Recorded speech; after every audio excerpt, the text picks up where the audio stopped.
All right. Okay, let's do this. Let's try to do this. Let's try to remember how to do this. It's been a minute. It's been a few minutes. It's been a lot of minutes. I didn't do any podcasts in June. June? Are you kidding me?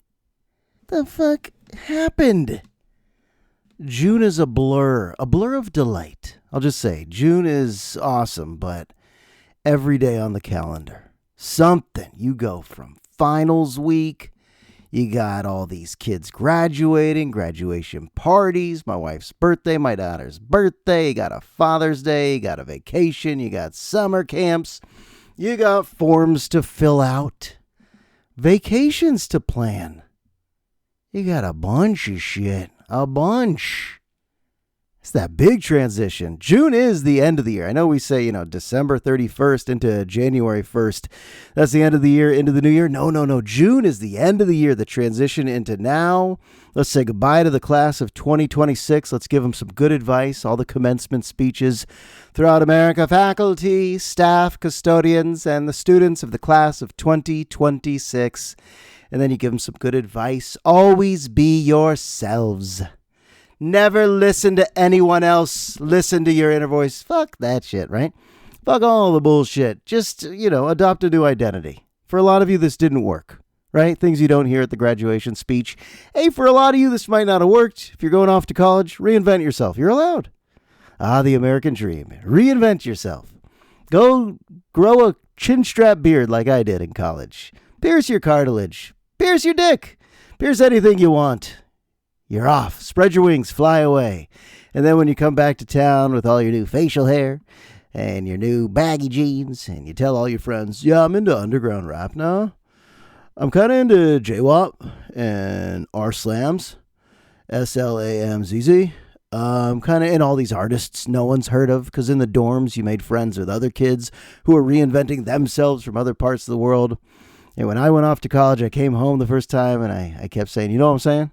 After everything I said, and my mom was like, yeah, you dumb shit. We know what you're saying. Yeah, so I'm feeling like more like eggs over easy than scrambled. You know what I'm saying, Mom? Yes, you fucking idiot. I know what you're saying. I didn't even realize I developed a verbal crutch. You know what I'm saying? You know what I'm saying? It's kind of cool. And then it's kind of the dumbest shit ever simultaneously. You know what I'm saying? Yeah, we get it because you just said the comment. You don't have to end it with, you know what I'm saying? Oh, it's true, though. I've run into a lot of students who I taught a year or two ago. They come back. They might have been tadpoles in high school, and they come back full of muscles, dressed differently, deeper voices. What's up, Rosenberg? How you doing, man? How you been? Is this your family? You run into them everywhere, at the bank, at the market, at the gas station. When teachers run into former students, actually, I've been in the game, 11, 12 years now. I don't remember a lot of names. I could nod through most conversations.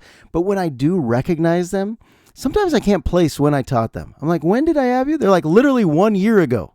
1 year ago. And I'm like, that's right. They could have said 8 years ago. Things are jumbling. Things are blurring. June, like I said, that's a blur of a month. June? I think we all need a grace period after June. You can't just jump into the county fair yet. You can't just jump into the 4th of July with all those fireworks. June was why June was the month where I tried to cure my mild sleep apnea by going to a dentist in Oakland, Dr. Eric Yabu, who has good reviews, and he took a little mold in my mouth and he made me a somnodent, a somnomedical device where it's like, I wear heavy machinery around my teeth. It's not quite headgear, but they try to move my lower jaw forward so the airway opens up so I don't snore at night and have micro arousals throughout the night where I'm very tired the next day. And I've been doing this throughout June. And in the morning, my bite's not good. I kind of sound like an old prospector. Hey, honey, you make that coffee yet? I say, and she's like, you got to reposition your bite. You can't just come out and greet the family with that underbite from your new SomnoMed device. Hey, the kids have lunches packed. They're all good to go. Yeah, mother, what is wrong with you? So the SomnoMed comes with a repositioner device that I wear for the first 20 minutes in the morning. Otherwise, I do sound like that. I sound like, some old coal miner. I sound like Bubba from Forrest Gump. You know how much I love that shrimp, Forrest, shrimp burger, shrimp souffle. Should I just do them all right now? Shrimp casserole, shrimp on a saucer next to my lap when I sit. Forrest. I watch Forrest Gump annually. I show it to the students, at least the Vietnam scenes. So good. Holy shit, so good. Except I fast forward through that part where he kind of caresses Jenny's titties in the college dorm, because you don't want to show high school students anything like that. No swearing, no vulgarity, definitely no sex scenes with Jenny. It's not quite a sex scene, but it's just enough to fast forward through. Any other sexual things? No. I mean, I don't love the scene where Forrest beats the shit out of that white guy at the Black Panther party. I do like that he beats the shit out of the white guy at the Black Panther party in D.C. when he reconnects with Jenny. I think it's violent, and I don't like showing violence. How am I candy coating, softening history for the kids? I don't want to be that teacher either, where I'm like, all right, let's change all the bad language in our primary sources. You can't do that. That's a shitty history teacher if you soften it. But still, you don't need to see Forrest throw all those punches. Maybe one. But when he unloads those punches, I'm sorry I ruined your party, your Black Panther party. It's a good scene. Oh, buddy. What else was June? Let's just reflect. Students, faculty, and the class of 2026. I've done it once. I've given the speech, and it's weird. You're like, all right, y'all are listening to me or daydreaming right now? Who's actually tuning in to what I'm saying right now? The last 4 years, you made friends. We always focus on the positives, right? A graduation speech. There's a real gothic, a few gothic kids, dark kids, depressed kids who are like, no, we didn't do any of those things you're saying in the graduation speeches. We all made friends. We entered shy, and now we're all graduating together. We'll never be here together. And the dark gothic is like, fuck, no, we won't. Why am I even wearing this gown? I hate you, Mom. And we're like, congratulations to the parents. And we forget all the kids that hated the 4 years of high school. Oh, graduation ceremonies. They're good. They're fun. They're emotional. They're sentimental. But that's only for a select few. Some of those kids are like, why am I here? Why was I ever here? We're shoving them into desks. Isn't that weird? Summer break. Even me, I'm starting to sleep in 8:15, 8:30. Some mornings I'm up at 8:30, 8:45. And I'm like, during the school year, we're expecting people to learn at 8:30. What have we ever learned at 8:30? You ever learned anything in your life at 8:30? You can't learn until 10:30. I'll say 10:45. You can't learn a damn thing. Your brain's mush. And we're showing them supply-demand curves at 8:36 a.m. The fuck are we expecting? Good Lord. Let's just jump into the damn thing. I walk with my brand new slacks and my hair slicked back down to Donnie's pier. Donnie wants me to buy him a bottle, but I blew my wallet on a chandelier. All for my loving gal, Lenore, loves the elderly. A bottle of scotch, a dime sack and a diamond watch. Wouldn't you like that? Sure, I guess we don't like that. Oh, baby. Summertime, been married 10 years. On our anniversary, we went to a Dairy Queen. Not even kidding. There's none near us. Marin County doesn't have a damn Dairy Queen. But we found one on the way back from Tahoe in Grass Valley. Small town USA near Sacramento. Siri, take me to Dairy Queen. And it was nostalgic for my wife. She used to work at Dairy Queen when she was in high school in Holly, Minnesota. And we walked in and they have dipped cones and actually really good cheeseburgers. Who knew? You hear Dairy Queen, you're just picturing dairy products. I don't know what you're picturing. But us West Coasters didn't grow up with that Dairy Queen action. It's amazing. The chicken tenders were like as good as any restaurant. Fries perfectly done. They have Texas toast that's buttered. You would think anniversary 10 years, go big. Buy each other a gift. We didn't do that. We didn't even watch our wedding video. It was just tired eyes at Dairy Queen celebrating with a lot of cheeseburgers. Cheeseburgers in paradise.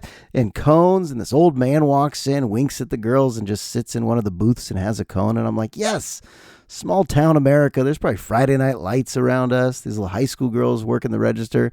And my wife, who's now in her 40s, she felt the need to tell the girl at the register, I used to work at a Dairy Queen. And they're like, my wife probably wanted them to be like, oh my God, everyone, if you're in the kitchen, come out here. This lady used to work at Dairy Queen. The reaction we want, us old people, when we talk to young people, we want them to be so interested. Not saying that was my wife's goal, but it's true. And the girl was like, oh, okay, nice. So that was a number 8, and you wanted that. Old people, when they talk to me, even in the back of my head, I'm like, what are we talking about here? It's happened a lot at the county fair. A lot of old people come up to you and go, it's very nice out. The kids are enjoying the carnival. Yeah. Yeah. Old person who I don't know, they're enjoying it. The girls were riding their scooters, and one old guy said, you can kill yourselves on those. Have you been on one? And I was like, no. He's like, you can kill yourself on them. I'm like, keep walking, old feller. We don't need the conversation. I used to work at one of these. Okay. So that's going to be Texas toast on the side, but Dairy Queen is better. I'm actually throwing it in my top 4 fast food restaurants. You didn't think I would elevate it? Yeah. Number 1's always going to be Arby's.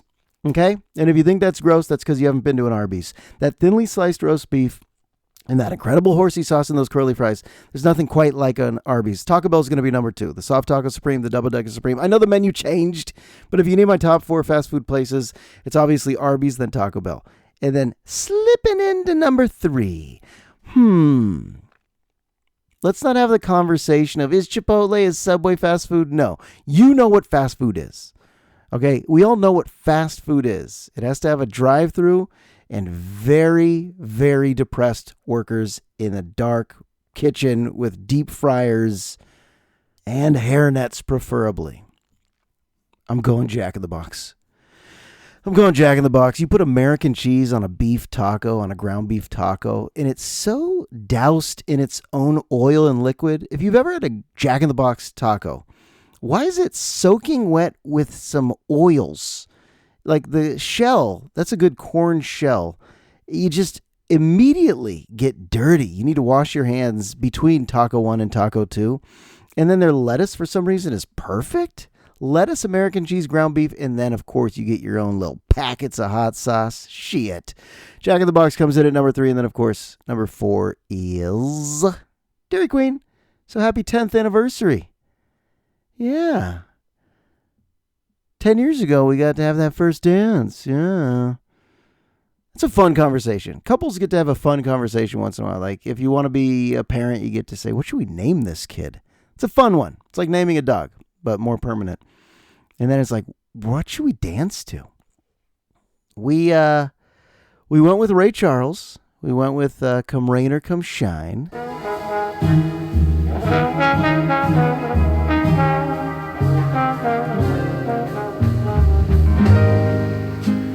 I'm gonna love you like no one's loved you. Come rain or come shine.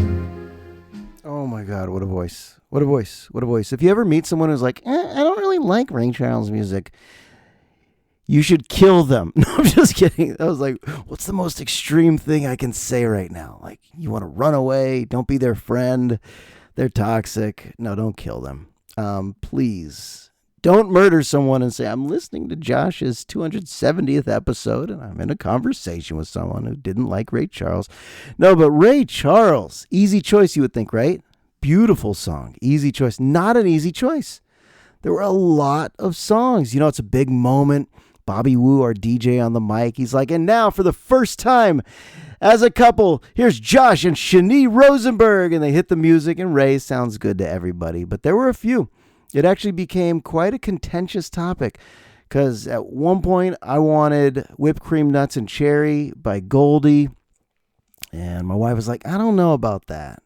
It's a beautiful song for a first couple. If you've never heard Whipped Cream Nuts and Cherries, it kind of fit the moment in my head. Oh, whipped cream nuts and cherries.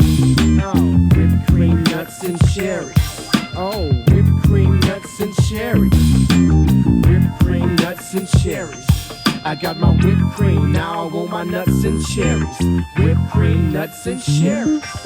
Do you want this dick? Tell me that you want this dick. Oh boy, okay. So maybe that wasn't right for the moment, but I still thought it had potential. And we're the type of couple that likes to agree on things. So I understand the veto on that. Some other songs that we contemplated as the first dance. I remember my wife really wanted to confuse people. That was one of her passions. So we thought maybe come out to this. What are those words? Frit-up-a-dim-a-cup.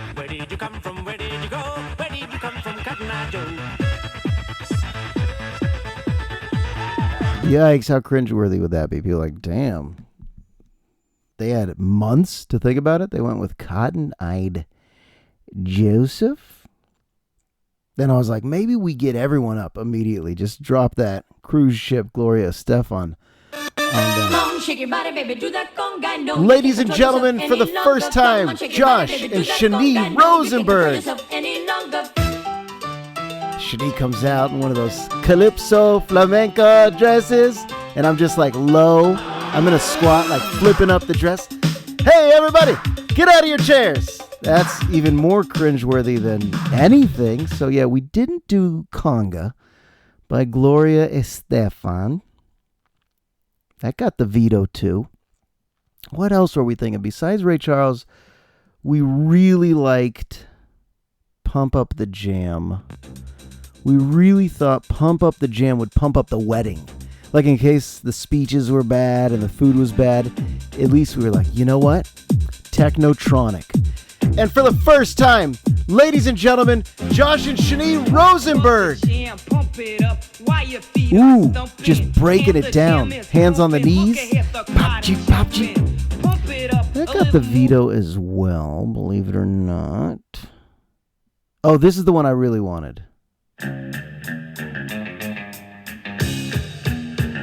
If everybody can focus on the dance floor right now, for the first time, Josh and Shani. The people will be like, this is a joke, right? No, it's not a fucking joke. They love Rock Lobster. And my wife wanted this. Actually, my wife would like this because it's not any freestyle dance moves. You know what moves you're doing. Gangnam Style? That was a long time ago. Yeah. Ooh, I can't say that word on the pod. What about this one? Okay. Wedding goers is better than yours.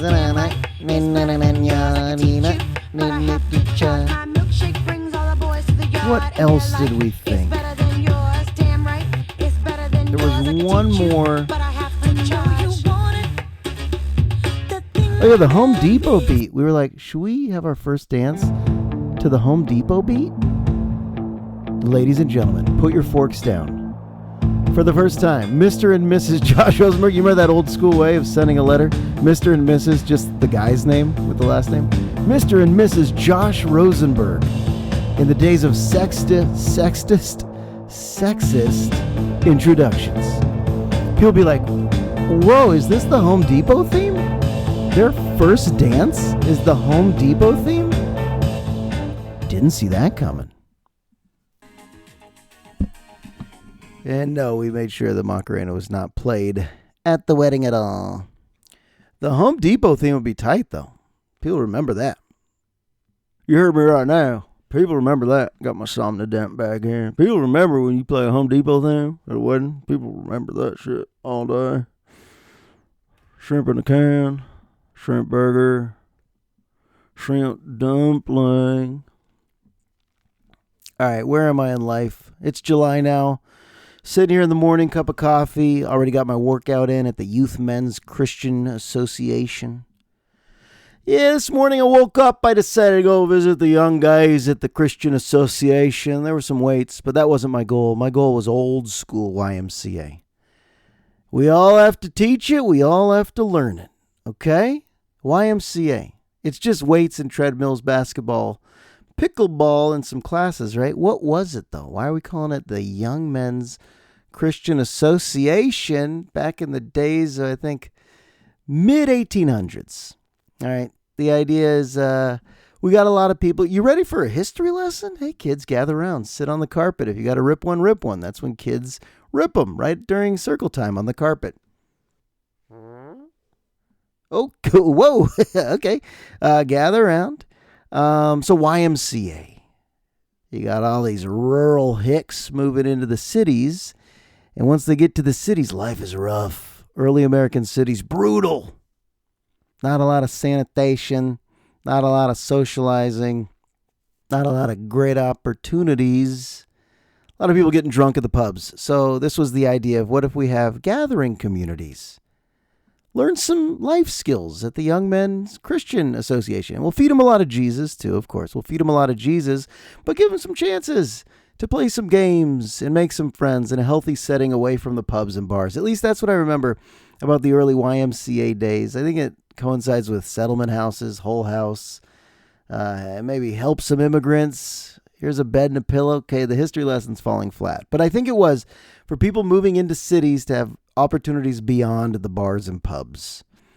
Young people created the Young Men's Christian Association. And were girls allowed? I don't know. Oh, boy. I'm rusty. You can see I'm a little rusty. And then what the village people did to it was just, I mean, are you kidding? Is that good promotion? I guess if you're homophobic and you're like, I do not like the village people, don't you think even the most homophobic person has done YMCA at a wedding? And then someone's like, that's the village people. And they're like, no, God, what? Great song. That's not up for debate. The YMCA song, great. Have I seen them in concert? Yes. They were at the county fair. I don't make this up. I went with my friend Ryan. We saw the village people and we were like, why do we know so many of their songs? Are we gay? And Ryan and I decided we're not, even though that would be okay. But if you dance the night away at age 12 to the village people at the county fair, you're allowed to question yourself for a moment. You are. We're all allowed to question ourselves. That's the beauty of America. You question yourself. Reinvent yourself. Go to college. Change your name. Become an underground rapper. Grow a chin strap beard like I did. You know what I'm saying? But where the hell was I? Oh, yeah, I was at the YMCA. I spent the morning there. I had sauna time. I hadn't had sauna time. Usually I'm just in and out. I rush a workout, 30 minutes out. But I had sauna time. Me and these two other older fellas. When I say older, I'm guessing late 50s. Okay, don't picture too old. But welcome back to Tales from the Sauna with Josh Rosenberg. Today, an old guy says to another old guy, you know what they love to talk about? Home prices. Of course. There's not that many topics. It's what was your previous surgery? How's the weather? How are the kids? And home prices. And complaining about home prices. And you go, Dan, there's this place off Tamarack.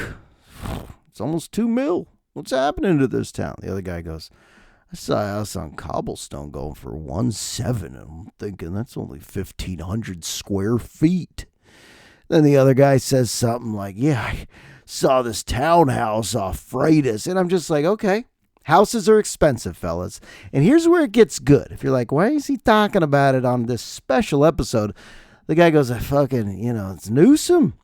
And I expected his friend, actually, I don't know if they were friends. Maybe they were just chatty older fellas who talk in the sauna. Maybe that's it. They talk to anyone. They know not to talk to me, though. I know how to bury my head under a towel and keep my eyes closed. Rarely does someone talk to antisocial Josh. But when he goes, you know why? It's Newsom.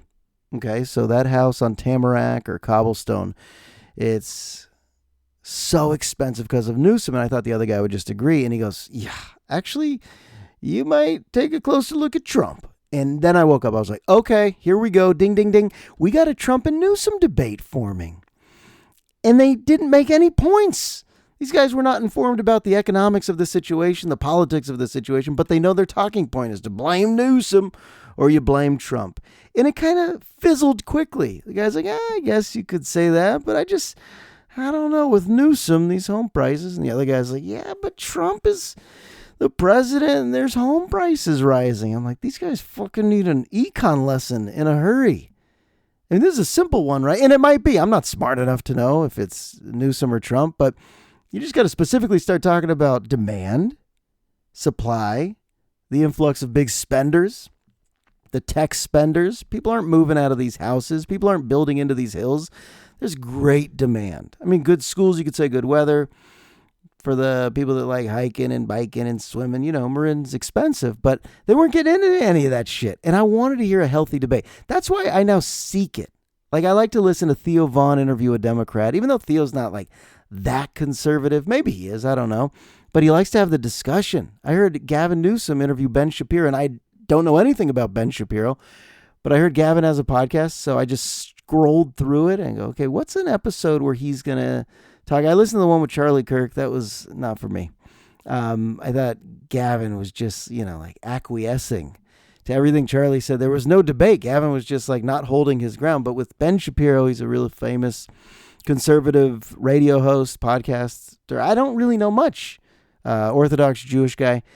So they talked about Israel. They talked about housing prices. They talked about election fraud. It was good. And it was so respectful. And I was like, yep. These discussions are the most entertaining. I didn't get it in the sauna. These guys didn't know what the fuck they were talking about. But the Newsom episode with Ben Shapiro, it sounded like two smart guys. Now, I wasn't sitting there fact-checking anything. But what are we doing? It could all be misinformation. Even when I hear two smart people talking, I'm like, what are their sources, right? What are their sources? They both just defend themselves because I guess they're well-read. But what do we read? That's the interesting thing about social media is we could all be misinformed and still spewing it like we're very intellectual, not giving our sources, not telling the footnote of our little pearl of wisdom, our little tidbit. Well, let me add this to the conversation. It wasn't until Hamas was led by the PLO and funded by Iran before we even saw the U.S. And you say all these things, and you're like, damn, this person knows about Middle Eastern policy. And then the other person goes, that's not true at all. Hamas wasn't elected, and they were part of this. And when Gaza embraced them, it wasn't just part of this. It was because the line was drawn and the charter was saying Arafat backed out of that. And it wasn't until the Prince of Egypt and then the Jordanian king said, and that's when Lebanon finally formed Hezbollah, and it wasn't funded by them, the Israelis. They weren't, and you just listen to people, you go, oh, they are so matter of fact with their certainty of this issue in the Middle East. And you realize it could be a ton of misinformation, but whatever I pick and choose from, let's say, the Gavin Ben Shapiro interview, at least I got an opportunity to listen to both sides in one big, beautiful pie. That's nice. I'll listen to a conservative and a Democrat who aren't yelling at each other, who aren't mean to each other, but just disagreeing and then hugging it out. And at the end, they were like, hey, this was fun. They said fun. I don't know how fun it would be to just talk to someone from the other side and disagreeing for an hour. The word fun, I don't know, but interesting. I'll use interesting. Anyone who's scared of misinformation right now, it's always been the case. The whole human race is based on misinformation. You could even go back. This is what they teach in world history. The printing press was invented by Gutenberg, and people at the time were fucking scared of it because they're like, what if mass amounts of misinformation are distributed? That's when you teach Martin Luther challenging the corrupt Catholic Church and the rise of all these Protestant religions because he's not posting all the grievances. They just spread. It's other people who are spreading the word of Martin Luther. Did you hear about the grievances on the church door in Wittenberg, Germany? And now we could print more of those and send the flyers out to all these college campuses and get people talking about it. Well, it's printed, so it must be the truth. It's printed from this new thing called the printing press. Now, the printing press sounds medieval to us, right? That sounds so old, but all that shit was scaring people about misinformation, just like we are. We're all scared of misinformation right now. And I bet I've received so much misinformation that my basis for my own belief system could be based in misinformation. Everything I know could be wrong and totally disproven in 100, 200, 300 years. But I'm going to live this lifetime, 1981 I don't know when I'll die. This lifetime may be entirely based in misinformation just from the sources that I had, the schools that I went through, the neighbors that I had, the parents that I had. This is me. Whatever my belief system is, from philosophy, psychology, education, whatever we're doing with our institutions and systems, it was taught to me. Now I take it and run with it into my grave one day, and that's all I knew. But I don't know anything certain. I don't know. We don't know how we got here, consciousness, what's life going to be like afterwards. Is there life? I'll probably be reincarnated into a basset hound. I think I like to get pet. That's a weird thing to say. Maybe I could retract that comment. You like to get pet? Jesus. That hit the e-brake on whatever rant I was doing. But we can talk about reincarnation for a moment. That's obviously a bunch of bullshit. Someone who invented that concept, what is it, Buddhism? I don't know. Whoever went with reincarnation, it's just wishful thinking. They probably saw a bird in the sky and they're like, let me ascend it to that nirvana. You watch a bird in the sky, there's nothing better To be a bird in the sky? What's a better life than that? Just soaring above neighborhoods, waiting for the carcass of some already killed animal? That's easy hunting. That's easy hunting. All right, I got to wrap this shit up soon. Not too soon. Actually, there's no rush. Maybe I'll just go with this one. But here's the evolution of life. You have vacations as a little kid, and it's all just ice cream and roller coasters. And then later in life, you might revisit that place as a young adult, and it's all just cheap beer and hangovers and sharing hotel rooms with too many people, sweaty hotel rooms. And then maybe you get married, you have kids, and you revisit the vacation area, and now you're on the parent side of it, so you're giving the kids the ice cream and the roller coasters and the fun. And maybe you have a bit of a taste for luxury, so you're not staying in shitty hotels anymore. You're like, let's get a nice Airbnb. Let's get a VRBO. Let's get an Avant stay with a jacuzzi on the patio. And then with your kids, you drive around Lake Tahoe and you see like the dingiest, smokiest casino. And there's that party that's like, can't do it. Got little kids in car seats, but kind of wanna. Isn't that weird? It's not like the grass is always greener. You're happy. You should be happy to be where you are if that's what you aspired to get to, if that's where you wanted to be. But there's always the yearning, right? Like walking into a smoke-filled casino where these old leathery women are offering me whiskey and I'm throwing dice. If you're single and you never had kids and you wanted to have a wife and kids, that's a rough one. That's a rough situation. But if you have the kids and you could just get a babysitter for 2 hours and they're at the hotel, God, do you yearn for those leathery women and those little black dresses to serve you whiskey as you throw some dice. And you just drive by all those shitty casinos and you're like, oh, what would it be like right now to go into the Golden Shoe or whatever they're named? Go into the Rocket Spark. Holy shit. Big awning that says steak and lobster, 13 cents. You know that's the shittiest steak and lobster you ever have. They're still letting people smoke in restaurants. It's a beautiful thing. And no, you just look back in the car seat and you say, all right, kids, oh, what's next?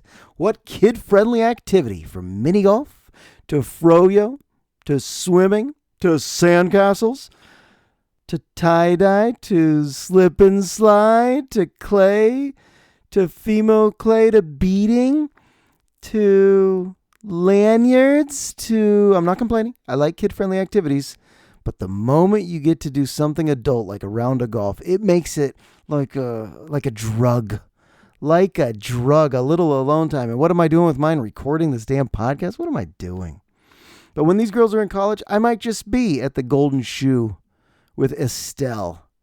And I might be smoking at that point. You know, it's frowned upon, but if no one's around me, light up an unfiltered Pall Mall or a menthol with a Cutty Sark.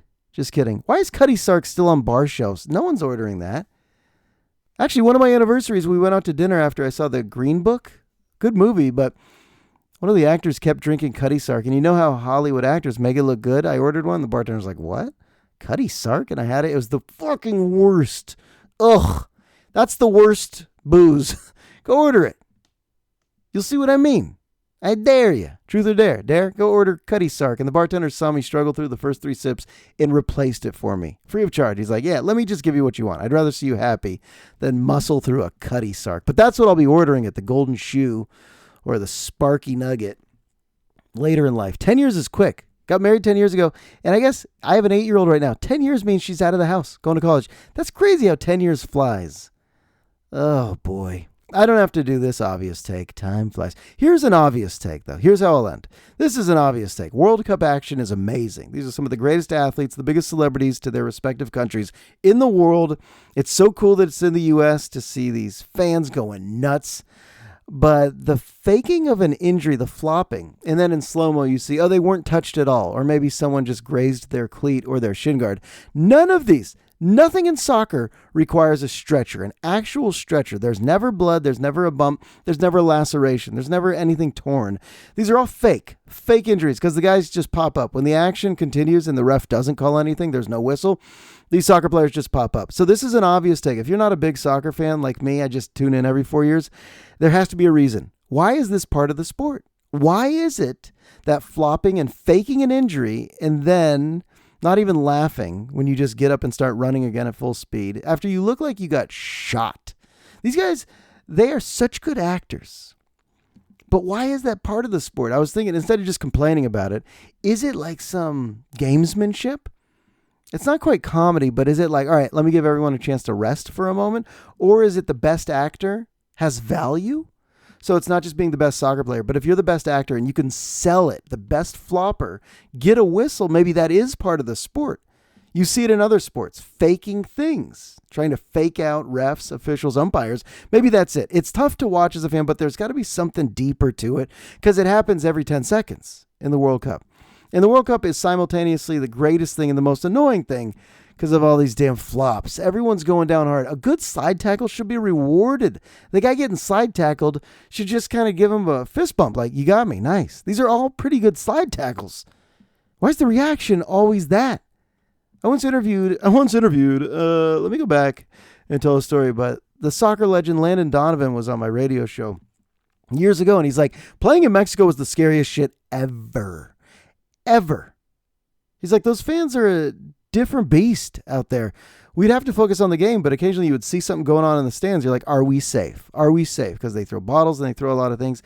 And Landon Donovan actually told me they once threw a bag of mini batteries, like a Ziploc bag of mini batteries, that was also submerged into pig's blood or red liquid that exploded when it hit me. They threw a bag of mini batteries submerged in pig's blood, and the bag, he said, bursted on my jersey, and I was certain I got shot.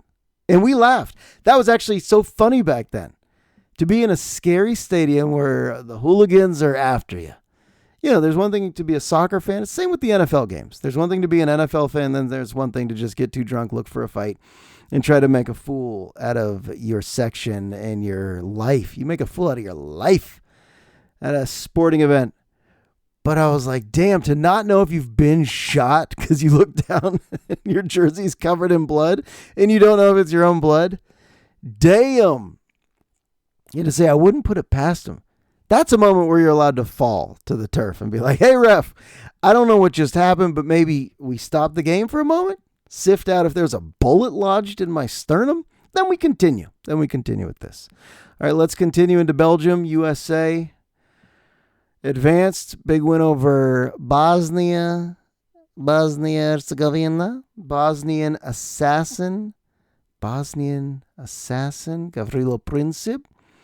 Kills Archduke Franz Ferdinand. You need the World War I lesson? No, we already did too many lessons. We talked about the YMCA and the printing press. That's enough history for today. Thanks for tuning in. I appreciate you lending an ear to episode 270. Leave a nice rating or review.